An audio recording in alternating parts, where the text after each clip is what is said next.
So our colleagues from Australia, from Humane Clinic, 3 psychotherapists, Matt, Ball, Rory, Ritchie, and Berny Maywald, are ready to present their presentation about their work that they are doing, and it incorporates different approaches as well as power threat, meaning framework. A Humane Clinic, established in 2018 by Matt Ball, offers psychotherapy as an alternative to diagnosis-led mental health services.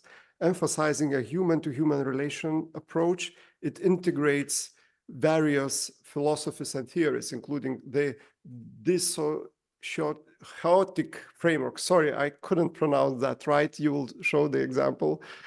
Suicide narratives and hearing voices approach. And also, reading through your website, I noticed the emphasis that you emphasize very much that it's the relationship, the being with the client is more important than the intervention, which for me as an existential psychotherapist speaks a lot. It's also a little bit ironic that we talk about this in the conference called Suicide Intervention Methods Conference. So I leave you with that, and looking forward to hearing what you are going to say. Thank you. Thank you so much. Can you hear us all right? Good. Okay. So as we were introduced, it's Bernie and Rory and Matt. We're psychotherapists at the Humane Clinic, and we were the authors and the developers of the suicide narratives approach. And as you mentioned, I guess the approach brings together a range of theories and ideas, but primarily came from the Hearing Voices interview and the Hearing Voices approach, which was a sort of non-diagnostic way of spending time with people. So what we're going to do before we carry on is we're going to do a quick check-in just to tell you where we are. So if we working with suicide or we're working in a Humane Clinic approach, we'd always kind of stop and check in and see where we are before we start. So we're going to do that for you now. Okay. Who wants to start? I'll start. Okay. Okay. I've had a really big week, as you both know. I was thinking just about 10 minutes ago about how much I love the two of you, and having to take yesterday off to deal with some stuff in my family, and just knowing that that was going to be okay, and that the responses you guys gave me, I didn't check my phone for a little while, and then it was lovely to pick it up and just know that you guys kind of were there for me and had your full support. So that's really nice. And today I've been in a legal hearing with someone who I work with, has been detained in hospital against their will, and had a positive outcome in that. So they're back at home in their own home tonight, which is a much better place for them, because hospital interventions just do not work for them at all. So I've had quite a big day, and now I'm looking forward to talking about suicide narratives. Thank you both. We go. I can go. Okay. Yeah. Yeah, I feel a bit nervous and also excited that we're going to be speaking about this and other people will hear about some of the work that we've been doing. And before I left here after work, and then went and saw my mum. She's, as you know, ongoing journey through the nursing home, and she's just so grateful with any little, visit or coming in. It's yeah, I was thinking about that before. She's been on my mind, and I'll leave that there. Thanks. Thanks, Ben. I suppose I'm feeling probably a bit more agitated, maybe. I feel excited to be presenting overseas because it feels like in South Australia it's very limited. what people can think about, very medicalized, very diagnostic focused, very anti-human rights, I think. So, yeah, I feel quite excited to be sharing our stories and what we're doing. And I'm looking forward to seeing my kids when I get home. So, yeah, good. Okay, so we're going to share some slides now. Just to sort of reiterate, that's what we would do before we spend time with people who are in distress in whatever form. So we're going to talk a bit about suicide narratives, and I know we've been asked to speak a bit closer to the microphone, so we'll try and speak up. Suicide narratives, I think the reason why we've come along today, I think Lucy talked about us joining because we're one small example of how narratives have been put into practice in terms of the work we do. And suicide narratives then has some intentions, and we'll go through these. But I guess just to give you a bit of history, we were working in South Australia in 2017-18, and I particularly was really frustrated because we realized there's many more people thinking about ending their life than actually come to the services or end up in hospital or end up in therapy or supports. And so we don't even think about those people until they arrive in distress. And so if that many people, and we know this because we talk to them, if that many people are thinking about ending their life, maybe it's more of a common experience than we thought. And so one of the ways we've understood a common human experience of voice hearing of psychosis is through the hearing voices approach. So I said, oh, why don't we just change the hearing voices approach and make it about suicide, which seemed quite easy until we started doing it. It was a bit harder. So Bernie's going to sort of introduce us to the main intentions of suicide narratives when we wrote it. So the intentions of a connection and understanding of a person's narrative and healing for the whole community. The problem isn't in the person, and we'll talk more about that after. Challenge institutional imperatives that create disconnection, the ethical and theoretical justification for being with and not doing too, in understanding the context and narrative of suicide in a person's life, an approach for all people to facilitate and experience. Yeah. Do you want to add anything to that? Yeah.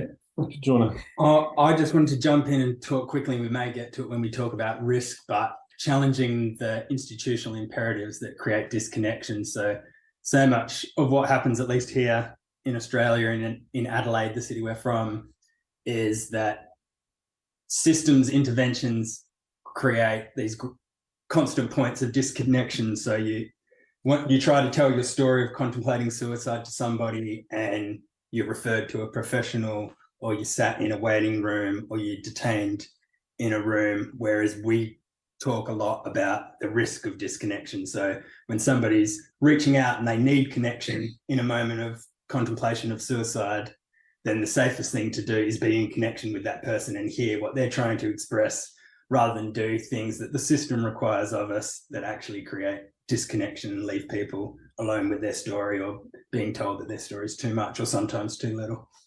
Mm. Yeah, I think that's really useful. So we can think about it in crisis when their story sounds too much. But then when someone's no longer in crisis, we send them away. But they've still got those important stories, those important narratives. So how can we remember that the ongoing connection is how we can support an understanding of those stories? And I suppose I was thinking about what Paul has introduced about our emphasis and focus on relationship. The idea here of being with, not doing to. So spending time with people. You know, one of the things I might invite people to think about in this talk is, if someone's in acute and high suicidal distress, is there anything more important than spending time with them? Like, whatever else you got on in your day, what if we really want to be with someone, then that's all we've really got. And also just the last bit about an approach for anyone to facilitate or experience. I think my hopes and our hopes were that parts of this model and this approach can be used by anyone in community. So instead of suicide prevention, I don't know what it's like in Lithuania, but in Australia, it's very much focused going through a system. The money goes to big health services, but actually the problems are in our communities. So how do we support our communities to talk about the problems that lie behind and beyond suicide? So this approach hopefully can be supportive of anyone talking about suicide to someone else and anyone else listening. Mm-hmm. And we'll talk a bit about how we've facilitated that shortly. And I think I just want to add, some people do think that the way, if they're feeling suicidal, it's to go to the hospital, but then they're, left, they may stay in overnight or they may not, but then they're left with nothing after that. And then, that's one of the big problems. Yeah. And we also know, I think, that there's data showing that if you've been incarcerated, put in hospital because of suicidal thoughts, your risk of attempting to end your life increases. It doesn't decrease in the coming 2 years. So I think it's not about being critical of people that work in hospitals. That's not what we're doing. What we're saying is, how can we all realise the value of what Rory was saying about maintaining connection, as opposed to creating disconnection because of the environment. So there's the next slide, there's a lot of words, but after these couple of slides, there's less words. And this comes from our Suicide Narratives paper that's available online, and I do want to read it verbatim because I think it's important. And I think it will resonate with a lot of what Lucy's just been talking about in the previous presentation. So Suicide Narratives takes the view that the person who is contemplating ending their own life has a rich narrative of how they've arrived at the insufferable reality of suicide. A person's suicide narrative may identify an alternative formulation that places the origins of the suicidal experience not in mental illness, but rather in social and emotional wounds, adverse environments related to trauma, racism, cultural unsafety, spiritual crisis, poverty, isolation, negative operation of power, or any oppressive process that causes ongoing distress. In order to develop this understanding, a new approach is needed, one that moves beyond a crisis once the crisis has passed. Yeah, and thanks. And I think that speaks to that idea of how do we address crisis and address it when the problems are still in people's lives, but the moment of telling someone, I want to die because it's unbearable, has passed. The problems of spiritual crisis, poverty, isolation, they haven't finished. So we might think, oh, well, if someone comes and tells us about being suicidal in distress and they feel less distressed, it's likely they'll be more distressed again if the same problems and operations of power are still in their life. And I suppose for me, I don't know how you two feel, but when I was listening to that, Rory, I was thinking about one of the questions about the biological within the models. I think our model is not talking about the biology in terms of mental disorders. We're saying that suicide is a problem within the community and the experiences people have within society. Now, the debate about diagnosis and biology is different, but for this model, we're saying people are reacting to their contexts and their relationships, and they're telling us something's not okay. And we'll come more to that, but that's the real gift. And I just want to thread that back into connection once again, that if there's a story, a narrative behind the distress or their experience of suicide, in order to it may be a really obvious point, in order to tell that narrative, for that narrative to be heard, you have to be in connection with another human being, and it has to be safe connection, and there has to be someone alongside you for you to share that narrative, or you're left with your narrative of how you arrived at suicide by yourself, and maybe that's when things become really unsafe. Yeah. Thank you. And then this follows on from that. So you're going to read this as well, and then we'll stop. The rest of the slides don't have so many words. So we can understand that a person who is suicidal is providing an important narrative and message to the community, representing a knowing of problems that exist within the community. The person in distress, though their experience of social and emotional conflict and woundedness, through their experience of social and emotional conflict and woundedness, is the messenger of this knowing. This is the spirit in which Suicide Narratives approaches healing through knowing. So for me, this is saying that we can actually be, although it's a very serious situation, we can be grateful for somebody reaching out and expressing their contemplation of suicide, because it's bringing us a message of what's happening in our community, in our broader society, behind the closed doors of all of the homes in our community. And these are the people that hold the experience and the knowing and the message of those oppressive experiences. Yeah, and this idea of being with then is, if Rory comes in and talks about these oppressive experiences, these operations of power against him, perhaps rather than asking him to carry on walking alone, the wisdom of his knowing is it's inviting me to walk with him. Perhaps we walk together and we confront these problems together.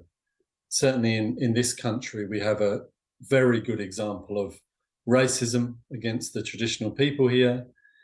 And so how do we, as non-Indigenous people, walk with Indigenous people who've experienced genocide, colonisation, harm? Well, to just ask them to go and carry on living that is intolerable. And that's why people think about ending their lives. So I think there's many examples of this knowing. So we want to talk a little bit then about risk and risk assessment. I'm presuming that you're all around the idea of risk. And what we really want to say, we don't want to go into great detail, but we just want to touch on it and say that in Australia, Matthew Large, who's a professor of psychiatry in Sydney, him and his team do a lot of work about risk assessment and the value or non-value of it. And what his team are saying is there's limited sensitivity and low positive predictive value of risk categorization suggests that suicide risk models are not a suitable basis for clinical decisions.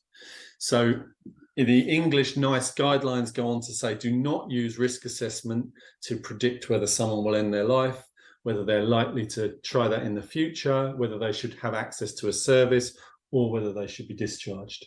And in Australia, the national guideline, or the national government, have now said that risk assessments are erroneous and inaccurate.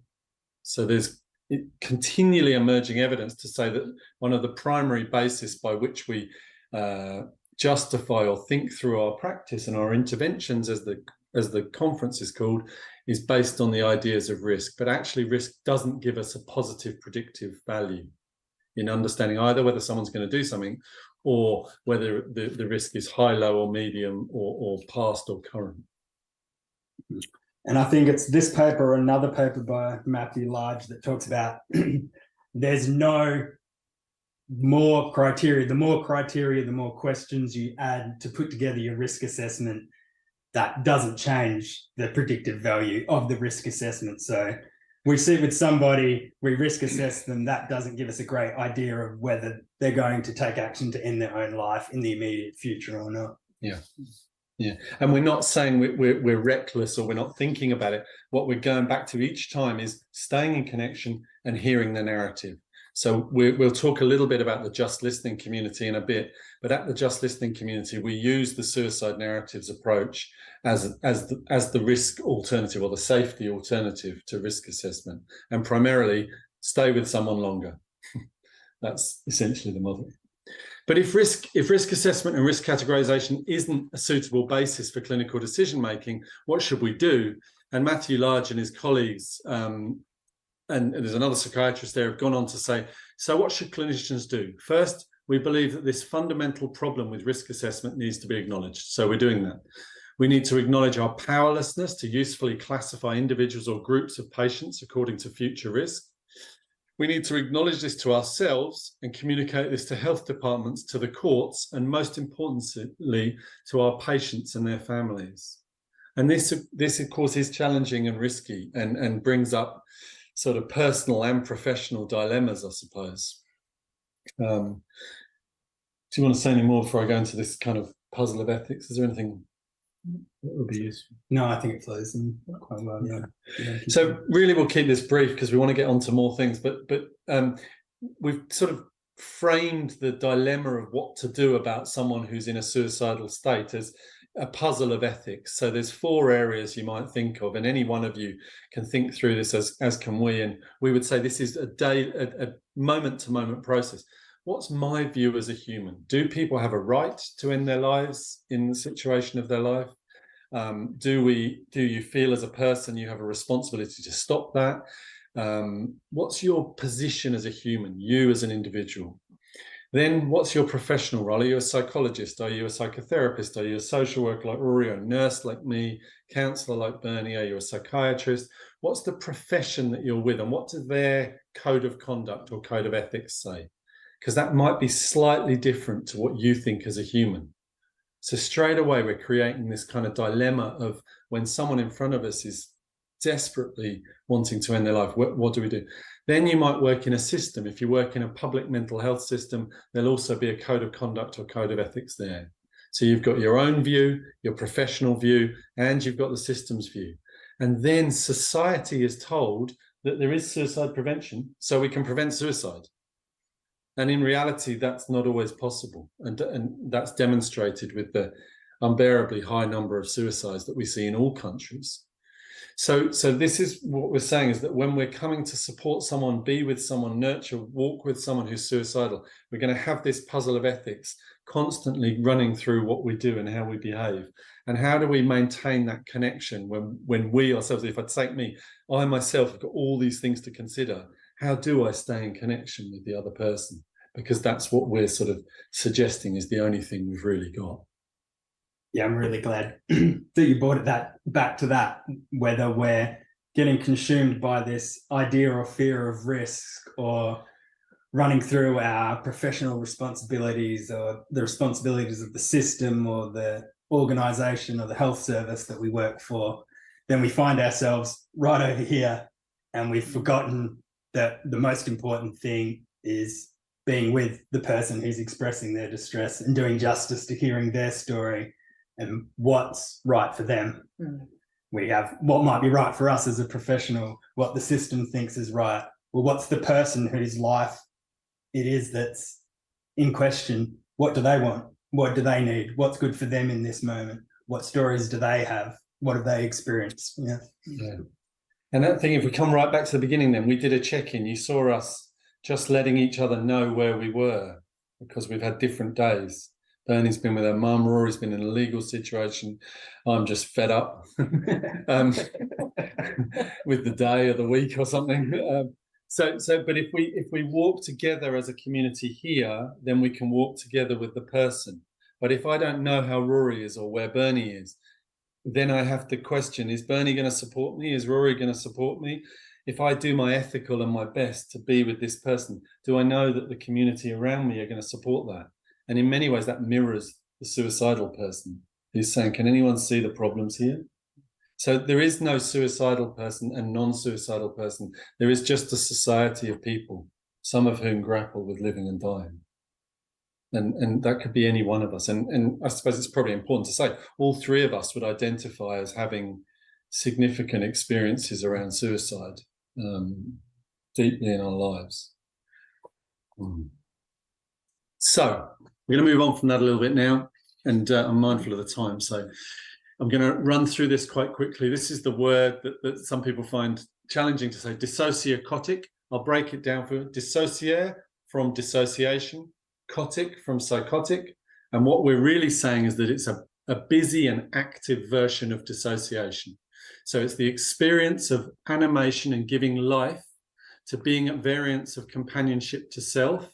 So I split myself off from myself because I'm scared, so I put my emotions out here for the survival of self in relationship to the threat from the other person. So another person represents the threats that I face that Rory was talking about earlier in community, and I put between me and that other person suicide.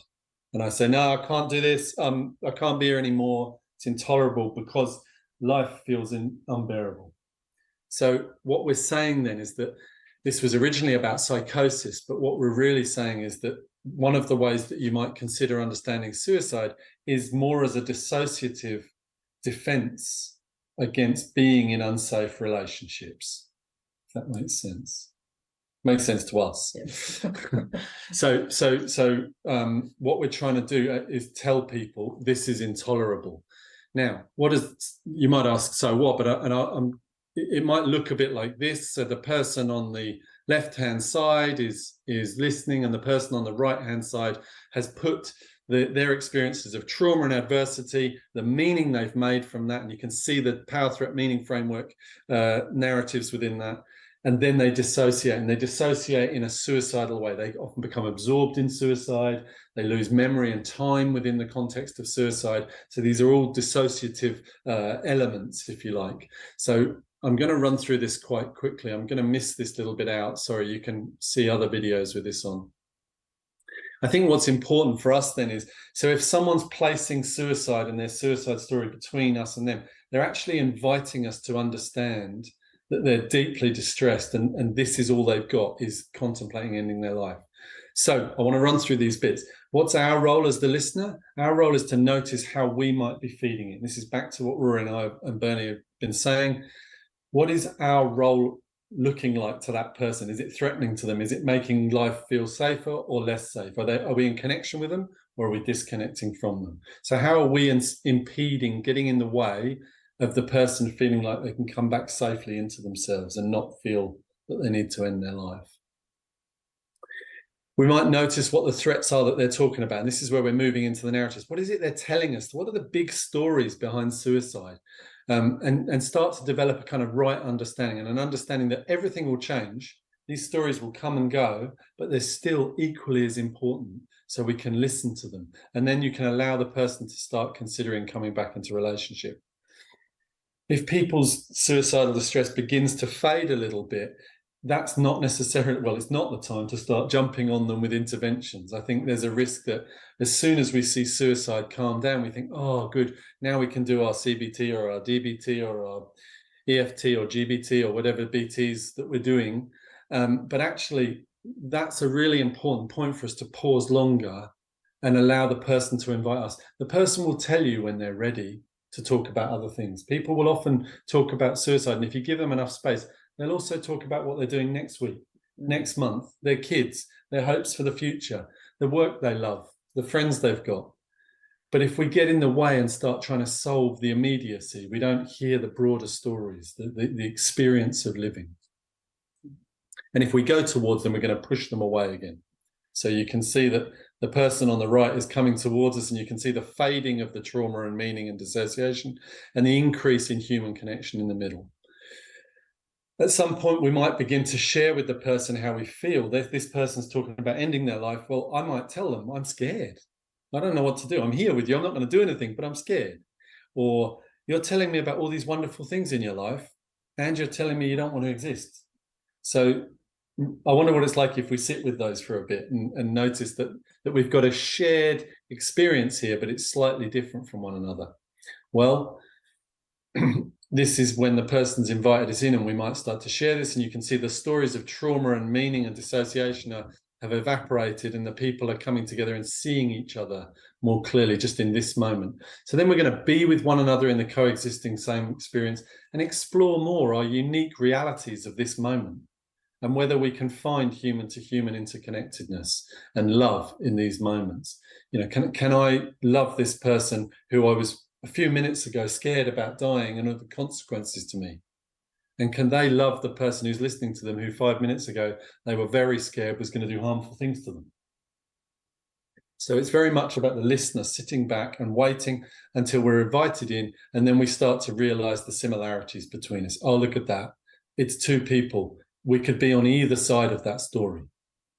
And what's the goal then? Well, the goal is to get to this shared experience of human to human interconnectedness that emerges towards authoring and reauthoring the unique human narrative. And that's where I think that this suicide narrative has its goal. Is so often when people are telling you about suicide, if we can wait long enough, they'll tell us stories from their lives that they've never, ever told before. And that in itself is the intervention, is being with each other, is treating each other with the dignity to hear the stories we've never told. So that's dissociotic, and that's understanding suicide as this thing people put between us. Don't try and get it out of the way. Don't try and move it. It's there, and you can be in relationship with suicide until suicide doesn't need to be there, and then you can see one another more equally, more humanly, more clearly. Right. So perhaps when somebody's expressing, and we may think about how people may express suicide, sometimes can be quite chaotic and busy and a dissociative or psychotic type experience of, I don't want to live anymore. We can perhaps see that as an offering. It's something that somebody's putting between us and them to see, can you accept my expression of suicide? And if we can remain still and with the person and accept their contemplation of suicide, then maybe at some point we begin to hear their stories of living that's led to that expression of suicide. And it's not until we can be with them and alongside them and accept their expression of suicide that we start to hear those stories, and all of a sudden we're now two people in connection speaking about an experience of living that's led to contemplating not living. Yeah. No, and I think, I think it's challenging, but I suppose I just want to pause. I might just pause my screen a second so you can see us a bit more clearly. We're going to tell a few stories, and we've got a few more coming up. But one young woman I work with, it's quite a big story, but I think it explains what we're just talking about. She's a woman who's got 4 children. Well, she had 3 children. She was pregnant with a 4th child. She was in a very, very violent relationship, the second domestic violent relationship she'd been subject to. And a couple of years earlier, her cousin had ended his own life by driving off a pier into the ocean. And it was very distressing. It was a big thing in the community. And one day she came to see me, and she told me that she was thinking about taking her children and driving to the same pier and ending her life. And I remember being absolutely terrified. And really what I was terrified terrified of what my profession would say, what the system would say, what the coroner would say, what society would say. Of course I was scared for her and her children. I have some responsibilities. But here she was telling me this story. And so instead of the 1-hour psychotherapy appointment, we spent 2.5 hours. And eventually she said, I'm going to go now. And the only thing I had to hold on to was, I didn't ask her. She said, I'll see you next week. And she came back the next week and didn't end her life. But all of my professional responsibilities and all of my child protection responsibilities were put to the edge. And I even feel nervous saying this on video, because I think we're not supposed to talk about this. But she did come back the next week. And she did give birth to her child, and she is free of domestic violence relationships. And we still talk about, she still brings up the incredible power of being allowed to tell such a horrific moment of feeling like she needed to end her life, and someone just sitting with her and being with her. And if she was here now, she'd tell us it was just the fact that we didn't do anything that allowed her to come back and share a bit more of the story. And she's just started working as a psychotherapist now, and you think, oh, okay, so she's one of us now. Mm-hmm. She was always one of us. There is no us and them. So, yeah. And I want to catch in the not doing anything. What you're describing is you remaining still, and in the safe place, in that acknowledgement that I'm going to be here alongside you for this appointment every week and not do strange things to you or respond to what's in my best interest in terms of my professional risk. So that's actually carrying a lot and offering a lot of compassion and connection. And that's what we're talking about when we say not doing to someone. Yeah, absolutely. Yeah. And I think for professionals, feels very scary. We could all tell you stories around this. It's a lot, and it's very scary. And one of my passions at the moment is, if Bernie is working with someone who's thinking about being at the end of their life and she's not sure, what does Bernie need? Not to talk about the other person, but what does Bernie need? Because Bernie needs connection the same as that person needs connection. So I'll come and talk to one of you two about what I needed as well, or my fears or reflections. Yeah, and your narratives, right? Yeah. And they're related to Bernie's life. They're not related to this person. They're all Bernie's stories. And so this is a way of kind of creating the connection by recognizing relentlessly that any one of us can be in any of these roles.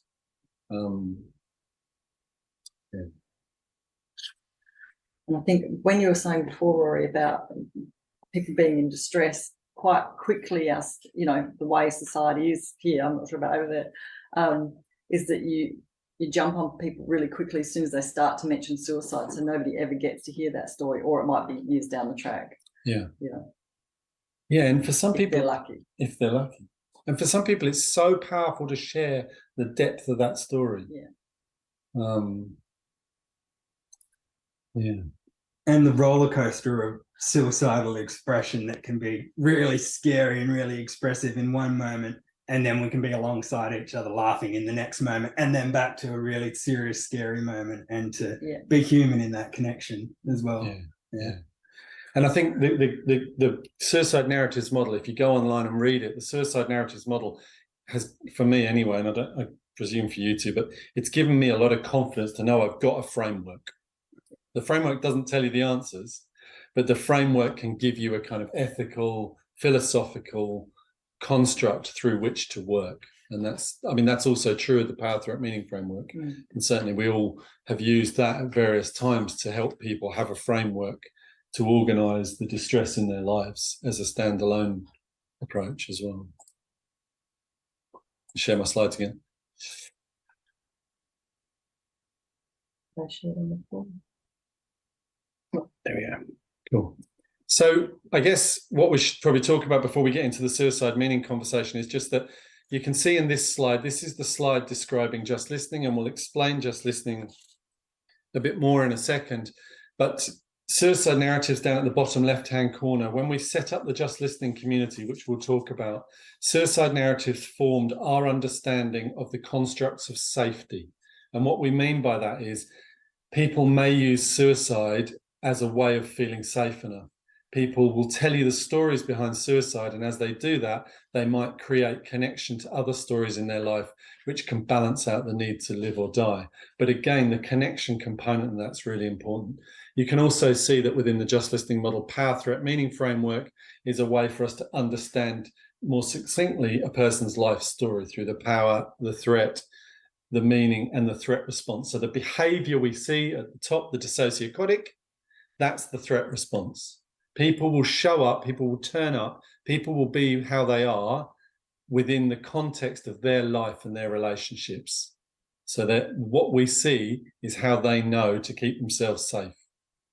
So Just Listening was a project we set up in 2020, I think, or 21? No, 20, yeah. 20. And we wanted to provide an alternative to the hospital and other mental health services for people mostly in psychotic or suicidal states of being.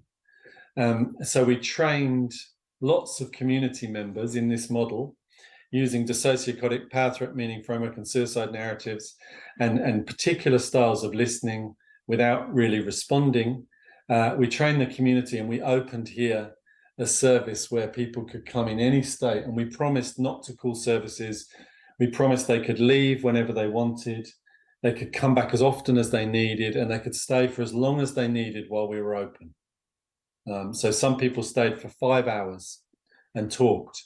Some people stayed for 5 minutes, but they could come and go. They could still use any other service, but this was a service they could use. I wonder if it's worth talking about the guy at this point. Is that all right? Yep. Yeah. So someone came in and they were describing how they'd been practicing killing themselves, and to sit with that, and he was a bit unsure whether he could share that or not. Anyway, he did, and then he also went on to talk about other things that were happening, like his diagnosis of Parkinson's, and that his wife had recently left him, and he couldn't stay with this particular service because he was talking about suicide, even though he had a life-threatening condition. And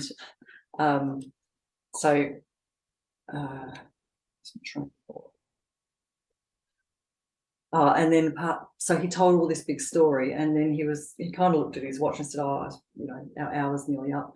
And he said, but I'm actually going to go over and join the bowling group. He bowled every week, so he was telling all these big stories of practicing suicide and all the rest. And then he was also telling about what he was going to do tonight, was go and meet with his bowling group. And the next day he was going to go into say the place, Yeah. the urgent care centre in the city, where he should be able to talk about suicide, but he said you can't talk about it there because they detain you. But he said they've got really nice chairs and food, so I'm going to go there tomorrow. Yeah. So yeah, if I'd shut him down quite quickly, he's talking about suicide, I wouldn't have heard all of that. Yeah. And I think, thank you, because I think the main bits of that is he was dying of Parkinson's. Yeah. But the Parkinson's Association said he couldn't talk about suicide. And he went to a mental health centre in the city and he couldn't talk about suicide. It's a very strange process. And so he used to come to us just to tell us explicitly, didn't he? Mm. And he'd talk us through the practice he had of how to kill himself. And then he accidentally nearly did it once. He was like, oh gosh, not yet. Yeah. So he was actually Like, telling he us was he didn't laughing want as to do well. it. He wasn't Yeah. ready to do it. Yeah. Yeah. Yeah. So I think there's lots of stories we've come across like that, where creating space for people to talk in great depth about the things that are important to them.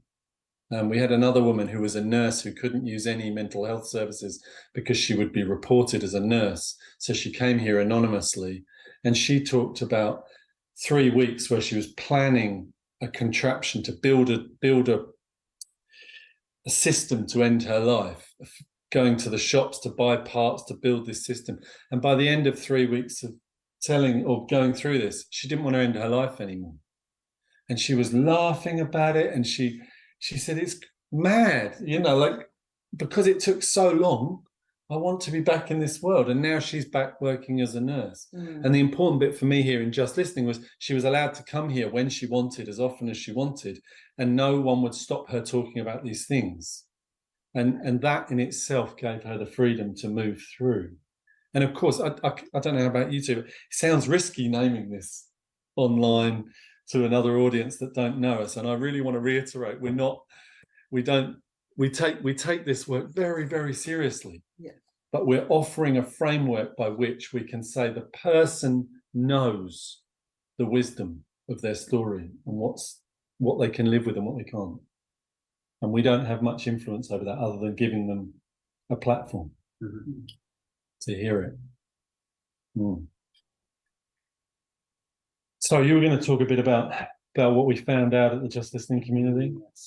If you want to talk any more about it, something.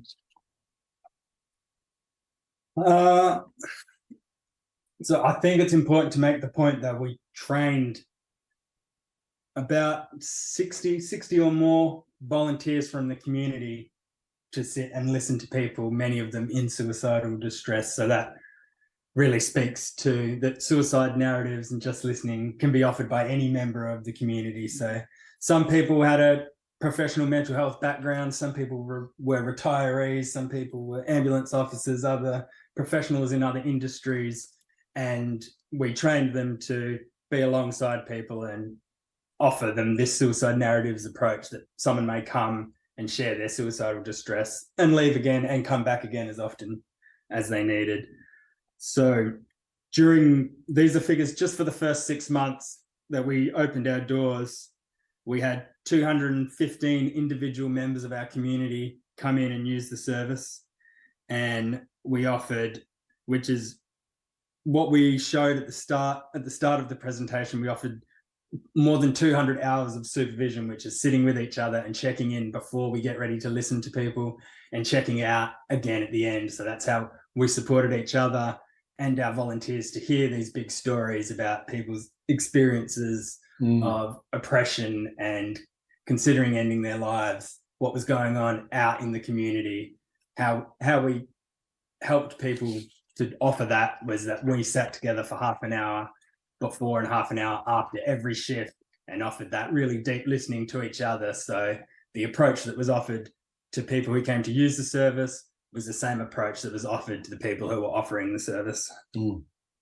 And the most important number for me is that the number of people that were deemed too high risk or in need of more acute services was 0. So nobody was seen as too much for the service, or nobody had other services or an ambulance called on them. Everybody was allowed to come and tell their story, how big or however small it was. Yeah, thank you. And I suppose I just want to reiterate, we're talking here about the crisis response, but it's also important that sometimes these conversations would go on for 3 or 4 hours.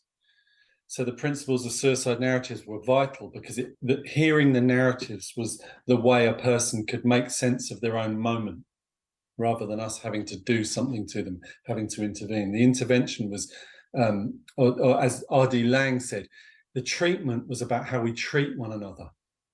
So how the listener treats the person telling the story and how the person telling the story treats the listener. That was the treatment. And that was what the community. The other thing that comes up for me is that the community who volunteered, who trained, the stories of how they took this back into their own homes, into their workplaces, into their communities, meant that they were talking to people about suicide away from this building as well. And if we think about the greatest resource we've got, it's the community. It's not the professional networks, although we can hopefully support them. So the last few minutes, we just want to talk a bit about more how we get a bit more of the healing through knowing, and we just want to touch on the ongoing response of suicide meaning conversations. So we won't take too long, but just to put it in context, do you want to read this or? Yes. Yeah. So understanding meaning in the context of suicide and reducing suffering through mutual human-to-human connection offers the potential to move away from crisis-focused and risk-led interventions. By stepping away from the risk position, we can move towards a community understanding of the wisdom of wounded healers who suffer or have suffered the existential crisis of contemplating ending their own life. Yeah. And what we've discovered in this approach is the amount of people contemplating ending their life. So if we've done lots of these interviews now, we've done lots of these trainings, we've run services on this, we would say that most people we come into contact with have thought about, if this intolerable situation went on, this is how I might end my life. All the way through to people planning meticulously. So it's a long spectrum, but most people have thought about at some point, if life becomes unsafe and unreasonable, I'm going to exit this life. So one of the ways we did this is we adapted the Hearing Voices interview, which is a 17-page interview about hearing voices. And the goal really is to support the voice hearer and the listener to make sense of why a person hears voices, what the meanings are, how it influences in a person's life, and how they can change their relationship with the voices. And we adapted it to suicide. And the three of us have spent a long time adapting this interview. And these are the headings of the suicide meaning conversation. I suppose the one that really interests me, and you guys might have examples, is the characteristics of suicide. One of the things we've discovered is that people will have often more than one version of suicide. So this has been quite profound, I think, well, for quite emotional. Thinking about the people we've met who come in saying they want to kill themselves, and when you hear about it, they might have an immediate, I want to kill myself tonight, and this is how I'm going to do it. And I've got some tablets that I store in my roof at home, and I leave them there if no other method is possible. And most mornings I just wake up and acknowledge suicide and I don't think about it again. And they might have all these various ways. Yeah, or I have a scary version of suicide that comes out of nowhere and surprises me. I also have one that's quite comfortable to be with, that's always with me, that I can turn to when I feel like there's no other options, and it gives me an outlet for survival, which is something you hear over and over again, is that suicide can be held as a survival mechanism, that it's something to consider when there's no other options or no other doors to walk through, that it actually provides some kind of outlet. Yeah.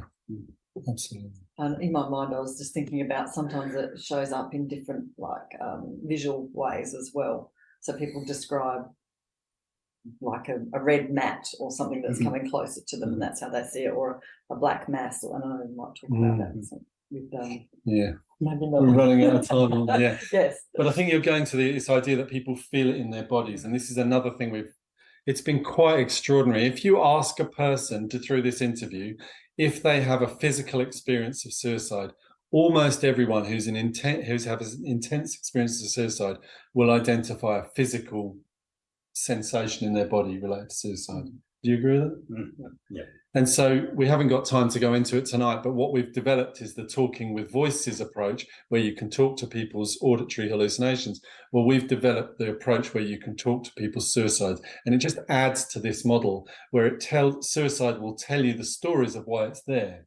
So this young woman who had a black mass, when we took suicide out and spoke to suicide, she said, "Oh, I'm not suicide, I'm the emotion controller." So I've balled up all the emotions of trauma that this woman's experienced, because she wouldn't be able to cope if she had to deal with them all. So we then heard quite explicitly that this mass that sits on her chest and interrupts her breathing and creates anxiety actually may be just a narrative around it, that actually she's just overwhelmed with the experiences in her life. Well, that's just normal anxiety then, that difficult experiences have led us to feel overwhelmed. So I think the bit that I wanted to emphasize, I know we're running out of time, aren't we, is people's relationships with suicide. And I think this is really important. The rest of these are quite straightforward. You know, what's happened in your life and what's your personal history of suicide? How's it changed over time? What problems have been around when suicide was changing? But the bit that interests me is, does suicide have power in your life? Does it interrupt your daily activities? Does it cause you problems in relationships? And one of the things that struck me is that if people live with suicide and it doesn't cause them any great problems, but it gives them a kind of safety and they function well, often it's only when they come into contact with a mental health service that it becomes problematic. So how do we really allow people the space to tell the important stories so they can share their meaning in the context of suicide? And we'll finish with this slide, because ultimately we're trying to develop a construct that says, what does suicide relate to in your life? What events, what people, what stories, what experiences, what problems does it cause? Does it cause you any problems? Does it interrupt your life? Does it interrupt your relationships? Does it interrupt work? Does it get you absorbed so you can't focus on anything? Does it interrupt your TV watching or whatever things you enjoy, the pastimes? This is related to the PTMF. What patterns might be present in the narrative of suicide? You know, how does it emerge and come and go? How does it look distinctly different in different spaces? How do you survive? You know, what's your strategy? Do you have approaches that help you? And then what's your story around suicide? Because by the time you get to this point with people, they've got a story, they've got a narrative, and it's very coherent. And I think all three of us have worked with this and would have different stories having gone through this narrative. Feel a bit rushed at the end. Is there anything either of you want to? I just want to say, if this appeals to anyone that you'd like to know more, these documents are available on our website, humaneclinic.com.au. And even if you're not going to run through the whole meaning conversation, it does offer some questions to be curious about someone's experience of suicide. So some things to give you some confidence to start a conversation about suicide with someone. And the only other thing that I thought maybe to mention is that it might come up as a question, is that I think we said quite a bit, you know, to spend more time with people, and that's kind of one of the answers. But also people might be restricted of their time, you know, which is fine. And there is a story we could tell about that, but we don't have time except, you know, telling people how much time you do have and you know, that's what time you do have to spend with them. You might only have 5 minutes or 2 hours or 1 hour, whatever that is. And letting people know that, so they can organise what they talk about, how they talk about it. Thank you, Boris. Thanks. Thank you for this very personal and vivid presentation. I just want to read one comment that we have. It's not a question, but just a comment. It's very freeing to hear this encouragement to just be with the client and respond like a human being. I think as psychologists, we are put under pressure to always know what to do and say, that it feels strange to do nothing, you know, in quote marks, to do nothing, because it's not to do nothing, and still help someone. Thank you. So I think that's very much goes along with what you were saying. I have one question. I was wondering about practicalities? In one slide you showed, the working hours, the visitors you had, and so on. So it's basically, if I understand it right, just listening community is a free service for everyone to pop in just from the street if they have anything, maybe suicide on their mind, but maybe something else. Is that right? Yeah. Yeah. Yeah. So we don't know these people. They come from, when we were working, some of them were coming from north of the city, 80 kilometers. Some of them live in the street here. Yeah. Okay. Whoever. And then who pays for that? Well, we paid for it to start with. So our clinic, our private practice, set up a charity, and we invested our profits into that. And then a philanthropist paid for it for a while. And unfortunately, the money's running out. I mean, that's the nature. I don't mean to equate us to Lauren Moshe and Soteria completely, but we were inspired by that work. And if you look at what happened in that work, the money ran out and the legacy lived on. So it feels on a much smaller level. That's where we're at the moment. Is unfortunately, these things are hard to get funded. But what will happen is that we will, as a clinic, if people knock on our door, we'll spend time with them. If we have time, we'll spend time with them. And that's what we're going to have to do going forward. Yeah. So it's very much a private initiative, your own initiative, and the philanthropists. So is it something important to you that it remains private, not state funded, not or it's just the way it happened to be? I mean, I can speak to that quickly. We did have people, quite high profile people from the government, come and visit our facility, but we found in order to be in a position where we could accept any government funding, we would lose the essence of what we were offering as an alternative. So keeping it as an anonymous service, not risk assessing, not referring on and calling other services, the foundation of what we were trying to do wasn't compatible with what our government funding requires over here. Yeah.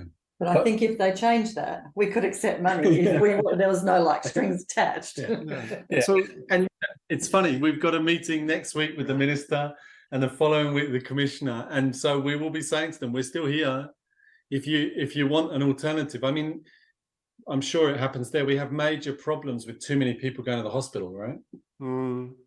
So this costs maybe 1/5 of a visit to hospital per person. So I imagine at some point the government will have to give in. Okay.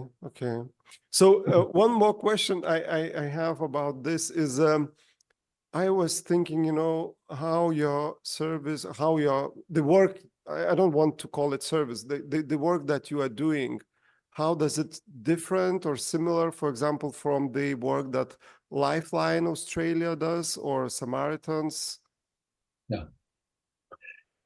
Well, on the Samaritans, I used to work for the Samaritans in England, and so we took some ideas from there.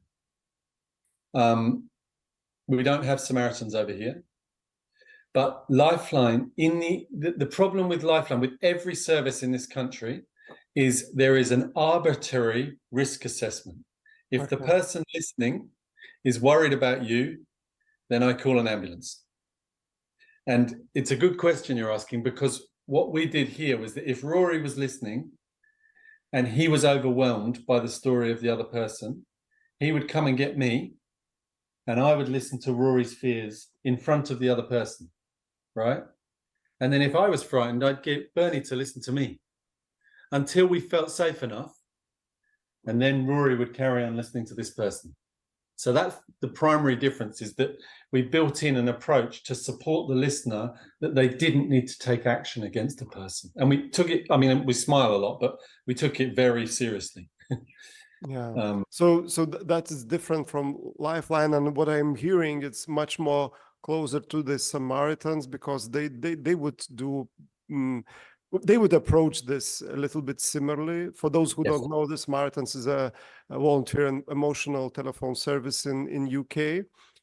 Yeah. Okay, so let's move to other questions, because there are some, for example, one question we had, it's about, does it work, do you work with children, with the teenagers, or is it specifically for adults?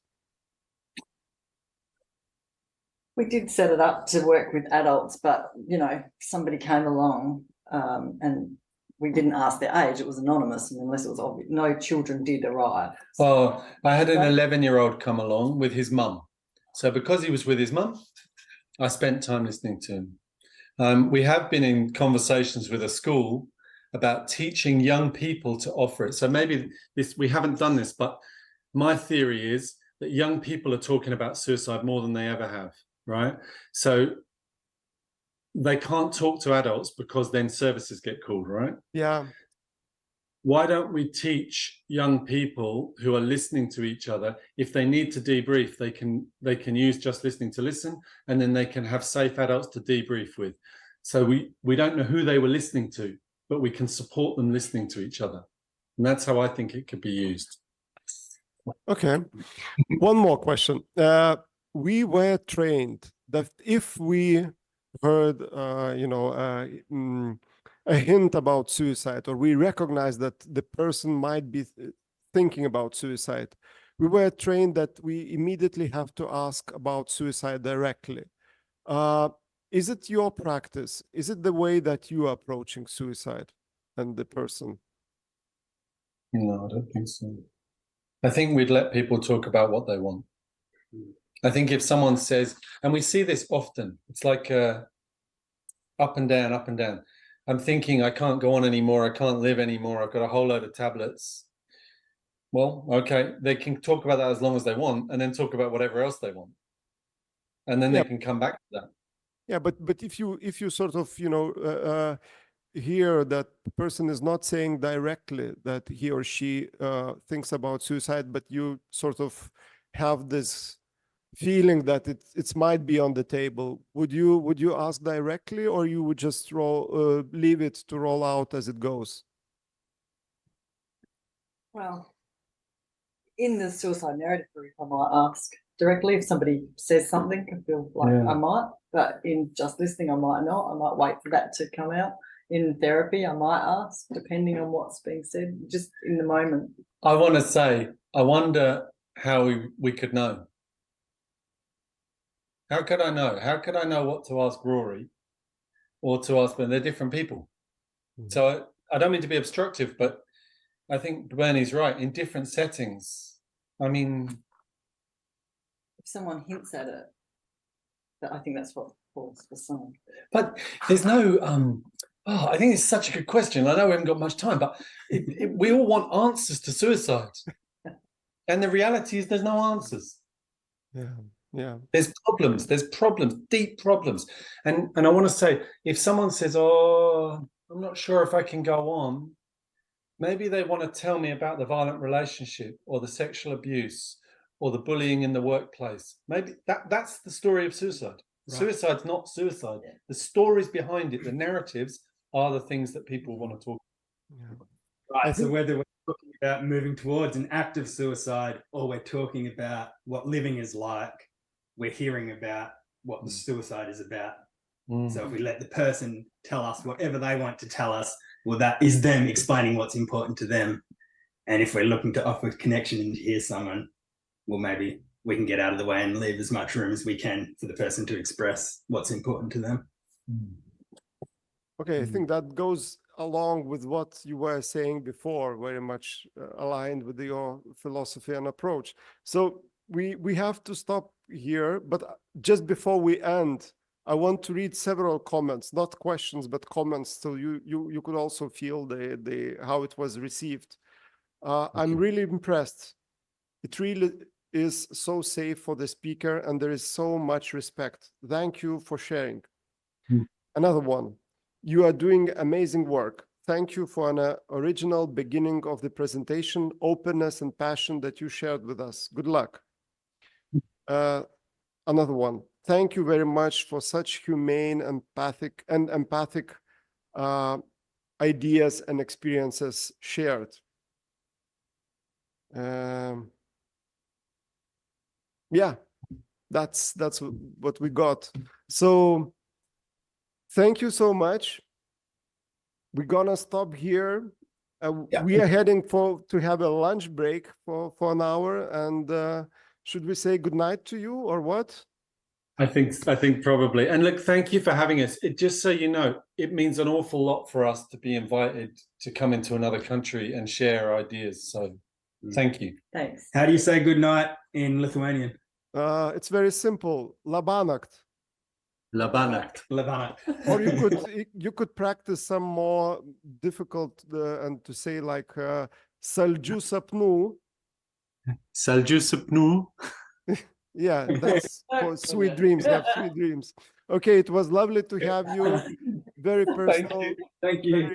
Very, yeah, I'm glad we had you. So good luck. Thank you. Bye-bye. Very inspiring. Bye.